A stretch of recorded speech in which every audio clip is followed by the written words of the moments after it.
হাদী ভাইয়ের হত্যার বিচারের দাবিতে কেনই বা আজকে রাস্তায় নামতে হবে এবং কেনই সেই আওয়ামী আমলের পুলিশের দ্বারা, সেই লাঠিয়াল বাহিনীর দ্বারা আমার ভাইদেরকে আবারও আহত হতে হবে।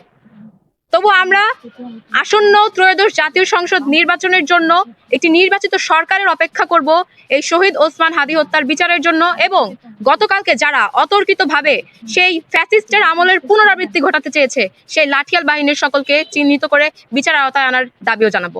এই মুহূর্তে আজকের এই সংবাদ সম্মেলন থেকে জুলাই মঞ্চের মুখ্য সংগঠক জনাব ওয়াসির আল মাস্তুরকে তার বক্তব্য প্রদান করার জন্য আহ্বান জানাচ্ছি।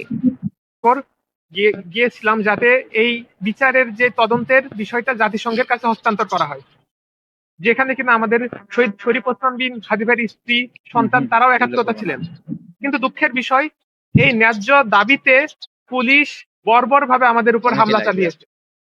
শুধুমাত্র ছাত্র জনতা না, তাদের যে ক্ষোভ তার বহিঃপ্রকাশ সাংবাদিকদের উপরে আমরা দেখতে পাই।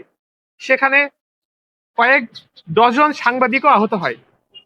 আমরা 24 পরবর্তী সময়ে এই ধরনের পুলিশ বাহিনী আমরা দেখতে চেয়েছিলাম না।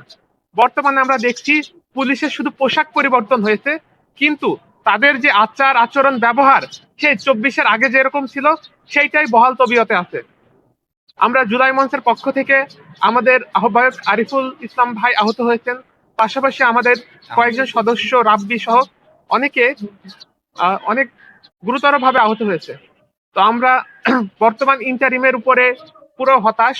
সামনে জাতীয় নির্বাচন, আমরা চাই নির্বাচনটা সুষ্ঠুভাবে সম্পন্ন হোক, এবং আমরা গতকাল যেরকম ইনকিলাব মঞ্চের সাথে সংহতি প্রকাশ করেছিলাম, তদ্রুপ আগামীতেও আমাদের যে কোনো কর্মসূচি যদি ইনকিলাব মঞ্চ দেয়, আমরা তাদের ন্যায্য দাবিতে সংহতি প্রকাশ করব।